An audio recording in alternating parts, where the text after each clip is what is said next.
Alright, hey guys, my name is Shadow, and welcome back to part 6B of the Elite Dangerous Engineers series. So last time we did some upgrades to the ship. We upgraded our power distributor, and we also upgraded the thrusters and the shields, but we didn't have time to test those out, and so that's what we're going to do today. We've upgraded our shields to reinforced grade 2, and we've also upgraded the thrusters with dirty tuning grade 2, and we're going to try that out. So let's launch the ship and we'll take it into the hazardous resource extraction site and see how it does. Here we go. Alright, so we're back in the Haz-Res. Now, the easiest thing to test out is the new top speed that dirty drive tuning gives us, and that's going to be really easy to see because all we have to do is put the throttle all the way up and see how fast we go. Now, the previous top speed that we were achieving without any upgrades to the thrusters was about 250 meters per second. With the upgrades, it tops out at about 280 meters per second, although I have occasionally seen it go up to 285 meters per second. Now you may be wondering, what about the boost? What's the difference? Well, that's a good question. So previously, without any upgrades, we were hitting just about 300 meters per second, or sometimes maybe 305, 310, but let's see what it is now with the boost, with the upgrades. Let's check this out. 364 meters per second, I believe we just hit there. And I think if we look in the ship info thing, it says like 365. So that's pretty good. Now, we're gonna test out how this handles in combat as well. And we're also gonna test out our new shield upgrades and our new power distributor upgrades. So let's find some ship to take out here. Maybe one of these gunships or one of these drop ships if this is not a wing. And let's try out some weapons and see how much they drain our distributor. Let's take some fire and see how much better our shields perform. And let's also see how much better we can maneuver. So first of all, it would be helpful if we deployed the weapons. And then we'll just scan this guy, and then we'll probably engage him. And I'll probably let him fire on me a couple times just so you guys can see how much better the shields perform. And now that that scan is complete, let's grab some weapons, and we'll put power into our weapons here and fire on him. But first we have to switch this over to target only because now it resets to fire at will each time, and I don't really like that. So now that we are in laser range, here we go. Now this is with power all the way into the weapons, so let's fire all the weapons and see what the distributor draws like.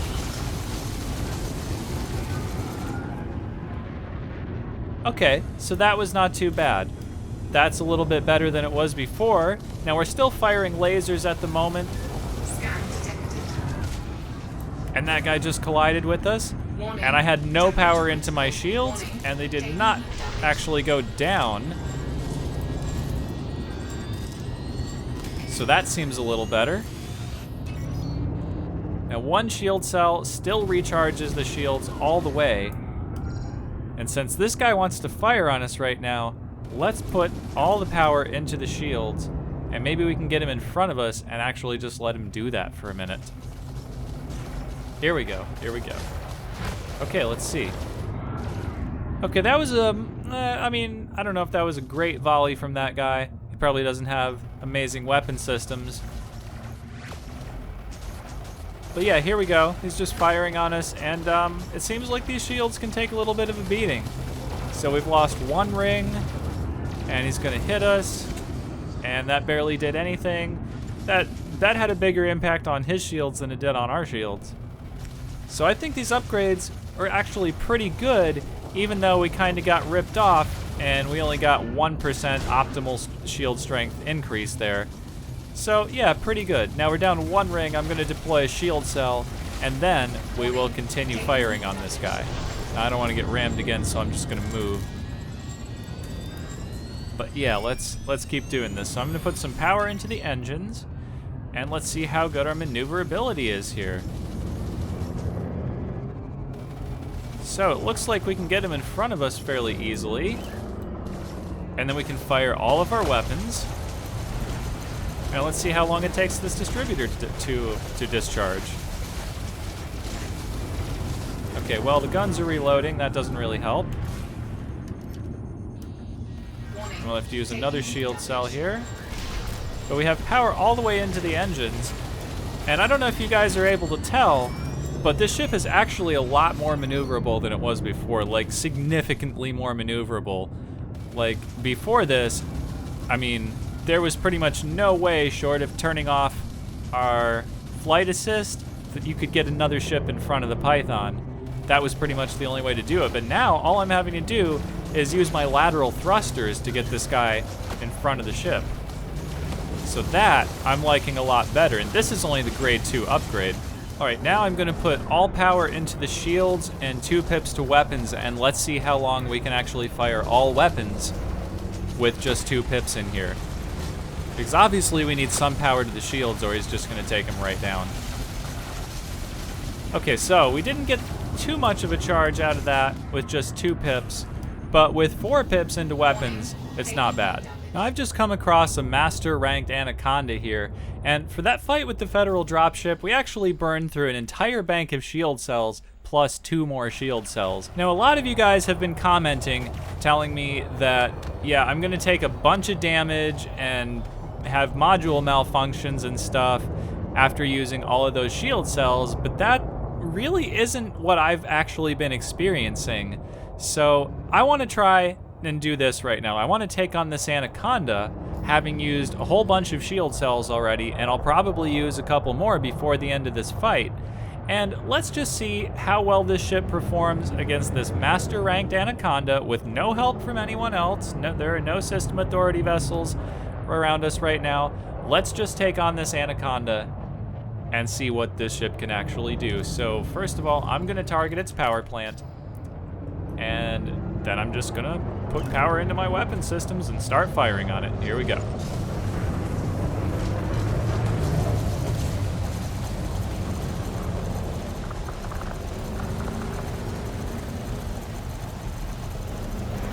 Now its shields went down pretty quickly. That looked pretty good. Okay, now it's gonna start firing. We've got power into shields. Now we need power to the engines. Let's try to follow it around this turn here. We're still firing lasers at it. And we need to try and kind of stay on top of it, just like we tried to do, which didn't really work out that well, with the Cobra Mark III. Okay, now we're gonna stop firing the lasers and put some power into the weapons, and he's gone right past us. Scan detected. Let's just fire some multi-cannons and shred that hull to pieces. Look at this, he's down to 22% already, and I have no power in my weapons.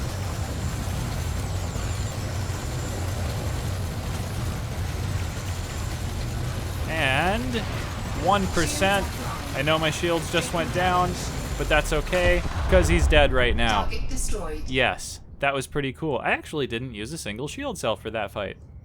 Okay, that's pretty awesome.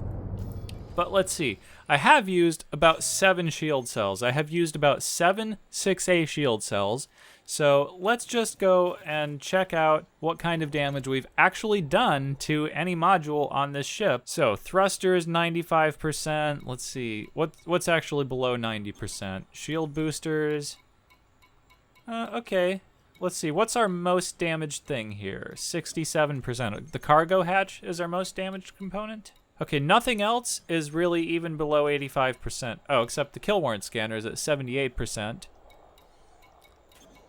Okay, if I'm missing anything here, just comment me down in the comments, obviously. Scan detected. But I think that it's probably fine. So you can see we've actually used 5 cells from this bank. It's depleted. We've used 2 cells from this bank, so that's 7 cells. And we've only taken superficial damage, really. And you're gonna say, look at this hull damage. You're down to 93%. Yeah, I am down to 93%. But so what? I mean, my shields will be back up momentarily, and that'll be fine. So I'm not really seeing a problem here. Hey, look, another Anaconda. Why don't we just take this thing out since it's already under attack? I think that would be a pretty cool idea. We're gonna scan it, and then we're gonna fire on it, and there's also a fer de lance flying around there.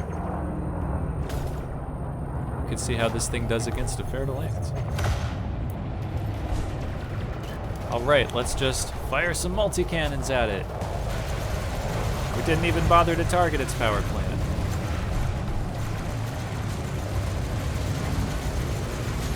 Now we're pretty much past the testing phase at this point. This is just gratuitous anaconda killing right here. Something that's fun for everyone, basically. And makes us 232,000 credits in the process. Now there's a Fer-de-Lance flying around right here, and that I actually do want to test this out against. So that'll give us a really good indication of how maneuverable this thing actually is. So let's fly up to it and scan it, and then we'll engage it. It's already under attack, so it's probably not going to be hitting us too hard. And fortunately our shields are back online right now. So let's target his power plant. And this is a kind of lower priority Fer-de-Lance, I would say, only 94,000 credits. Very low bounty as Fer-de-Lances go, but that's okay, because it's still dangerous rank, so it should still present a decent challenge even with other ships firing on it. So, as soon as the chaff clears from around it, we're going to start firing some multi-cannons at it and see if it'll actually go for us, or if we're just going to take it out really fast. Okay, that's fine, it's flying away, but with our increased maneuverability, it's really no problem to track this thing. The only problem is that it fires chaff, and I really don't like to do that thing where you untarget and your weapons become fixed. And I don't like to do that because if you just want to have the subsystem remain targeted, Target destroyed. then, you know, just keep it on the target and wait for the chaff to clear. That's what I can tell you. That also gives your capacitor a chance to recharge, and it works out pretty well. So I think the maneuverability on this ship has increased substantially. I'm noticing a significant difference from where it was before. So I think that's probably going to conclude this round of testing. So if there's anything that you guys wanted to see that I didn't cover, let me know that down in the comments.